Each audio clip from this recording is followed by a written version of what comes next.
اعوذ باللہ من الشیطان الرجیم، بسم اللہ الرحمن الرحیم۔ جو اللہ سے سودا کرتا ہے، اللہ سے تجارت کرتا ہے اور اللہ کی راہ میں اپنے جان و مال کی قربانی دیتا ہے تو اللہ اسے بہت بہتر صلہ دیتا ہے، کیونکہ اللہ سب سے زیادہ قدر فرمانے والا ہے اور بہت محبت فرمانے والا ہے۔ چنانچہ قرآن اس پر گواہ ہے کہ والذین ہاجروا فی اللہ، جنہوں نے راہ خدا میں ہجرت کی، من بعد ما ظلموا، اس کے بعد کہ ان پر ظلم کیے گئے،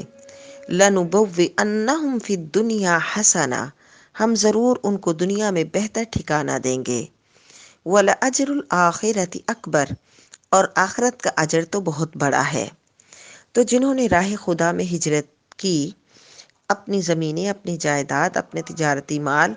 جہاں وہ پیدا ہوئے، وہ پلے بڑھے، اپنا آبائی وطن انہوں نے اللہ کے لیے چھوڑا، تو اللہ رب العزت نے انہیں مدینے کی اس سرزمین پہ بسایا جو سب اہل ایمان کا عشق و محبت کا مرکز ہے، اور جس میں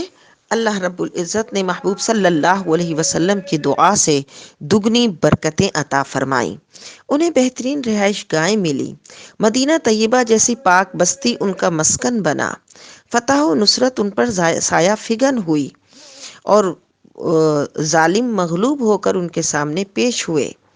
پھر یہ کہ رہتی دنیا تک ان کی للہیت، ایثار اور جاں فروشی کے تذکرے رہیں گے، اور جب بھی غزوہ بدر و حنین و احد کے جانثاروں کے نام آئیں گے تو اہل ایمان کے دل ادب سے جھک جائیں گے، حلال و پاکیزہ رزق انہیں عطا فرمایا جائے گا۔ اس کے علاوہ دار آخرت میں جو ان کی عزت افزائیاں ہوں گی اور ان کی جو رب العالمین کی طرف سے پذیرائیاں ہوں گی، اس کا تو تصور بھی نہیں کیا جا سکتا۔ چنانچہ حضرت عمر فاروق رضی اللہ تعالیٰ عنہ جب کسی مہاجر کو اس کا سالانہ وظیفہ دیتے تو فرماتے، خذ بارک اللہ فیہ ھذا ما وعدک اللہ فی الدنیا وما ذخر لک فی الآخرۃ افضل۔ پھر آپ اسے آیت کریمہ کی تلاوت فرماتے، یعنی یہ لے لو، اللہ اسے بابرکت کرے، یہ تو وہ ہے جس کا اللہ نے تجھ سے دنیا میں دینے کا وعدہ کیا ہے، اور جو چیز تمہیں آخرت میں دی جائے گی وہ تو اس سے بہت افضل ہے۔